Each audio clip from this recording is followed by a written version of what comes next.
So I want to address this video to the white MAGAs because you people have the most fragile and delusional and embarrassing takes when it comes to anything where we're discussing race in America. So I want to discuss this in the context of discussing Notre Dame head coach Marcus Freeman, because this is the narrative that you guys are trying to perpetrate. The head football coach of Notre Dame shuts down woke reporter and the crowd goes nuts. So there's a lot here to unpack, and it's going to take a minute, but we're going to get there because Coach Freeman did not shut down the woke reporter. But what's going to happen right here, MAGA, I am going to shut down all of your nonsensical arguments that you're trying to circulate and to get people to believe as relates to this issue. So buckle up, have a seat, let's go. And there's been a lot of videos made about this by the right-wing TikTok people.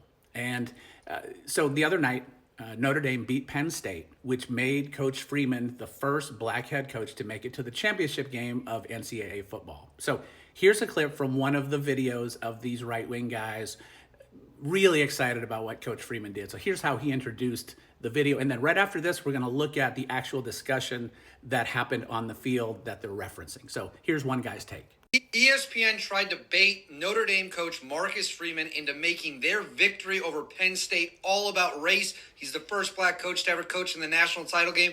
And yet, he didn't fall for their little trap. He handled it like a pro. Let's watch it right now. And I swear, when these guys start talking so excitedly about how Coach Freeman supposedly took down the woke reporter, they stop like this far, like just this far short of saying, you know, that Coach Freeman, he's one of the good ones. All right, but let's look at the discussion that actually happened with the field reporter asking Coach Freeman what it felt like to be the first black head coach to make it to the finals.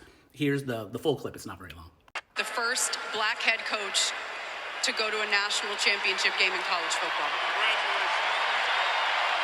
Just hearing that response alone, how much does this mean to you? You know, I've said this before. I don't ever want to take attention away from the team. It is an honor, and I hope all coaches, minorities, black, Asian, white, it doesn't matter, great people continue to get opportunities to lead young men like. So yeah, that is the entirety of the statement that MAGA is so excited about, that they're trying to say is this big anti-woke pushback on ESPN. That's the whole statement. And there are a few things in there that he said that are important, and we'll get to those in a minute. But before we do, MAGA, I have a question. That's how he fielded that question on the field after the game. What did you expect him to say? When they're like, hey, how does it feel to be the first black head coach to make it to the finals? Do you expect him to say, damn right, I'm black and I'm proud, black power, down with whitey? What the hell did you think he was going to say that was then ultimately going to piss you off? He's the head coach at Notre Dame. He's a tremendous football coach, tremendous leader. He's going to include others who helped him accomplish this milestone. But there are a few things he said in there that are really important. First of all, he says, you know, he's talked about it before, and he had talked about it several times in the days leading up to the game. He says it's an honor to be the first black head coach in the finals. He said it's an honor. That's what he was referencing. And then lastly, he said, I hope that other people, regardless of their background, ethnicity, get chances to coach. The implication being because that hasn't always been the case. So let's look at another clip where he did answer that very same question a few days before. This is before the game. This is in anticipation of this game where he was going to be playing Penn State. Let's see how he answered the question then. Did he take down the woke reporters in this interview? Let's check it out. Can you kind of just put in perspective what it means to you to be, you know, one of two black coaches in this playoffs? Yeah, it's again, you're very grateful. It's a reminder that you are a representation for many others, and in many of our players that look the same way I do. That, you know, your color shouldn't matter, right? And that the evidence of your work should. But it takes everybody. It's a great honor. It's a privilege. But again, as the head coach of this place, I understand we're not in this position unless everybody in this program gets their job done.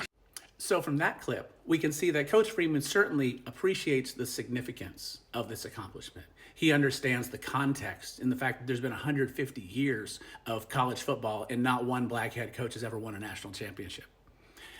He's also inclusive in the fact that he wants to acknowledge that he had been given an opportunity that he had earned through his prior successes to be the head coach of Notre Dame. And he also wanted to include other people who made this milestone possible. But he certainly was not dismissive about the significance of this accomplishment being done. And this, MAGA, is why your takes are so freaking embarrassing, because you try to take this and twist it and make it into something that is just 100% not.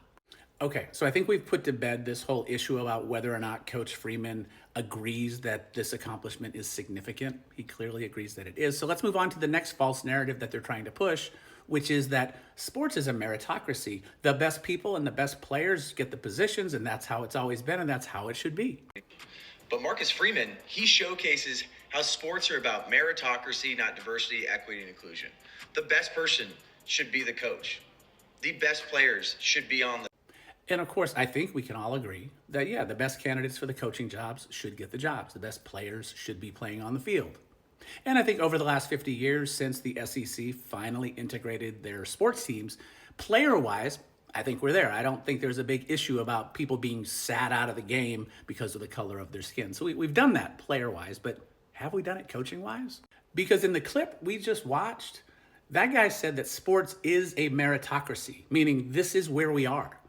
So my question is this: if the best coaches are always getting the jobs, why do we have in the Southeastern Conference, the SEC, which is undoubtedly the most dominant football conference in the country?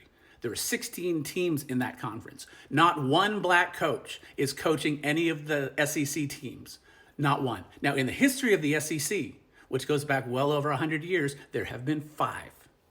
You're telling me that's a meritocracy? You're telling me that of the 16 programs currently in the SEC, that there were no qualified black head coaches? It just is a huge coincidence that 16 white guys have those spots in a sport that in college, I think it's about 60% black players or 55% black players. And in the NFL, it's over 60% of the players are black. In this sport that is so predominantly black on the field, that there isn't 1 out of 16 positions for which somebody should have gotten a job in the SEC. Bullshit. If you think sports is a meritocracy, explain that. And explain why when black coaches generally have like one bad year, they are far more likely to get fired than a white coach who has a bad year. They give him another year or 2 to straighten it out. And if you don't believe me, just look at the stats. It's undeniable. Sports is not a meritocracy. Now we're closer, and I think that's one of the things Coach Freeman was getting at. He's thankful for the opportunity that he earned, that he ultimately was given, and he hopes, as he said, that it continues to work that way. Sports should be a meritocracy, but it's certainly not now. Okay, so on to the next terrible and disingenuous take. This one kind of speaks for itself.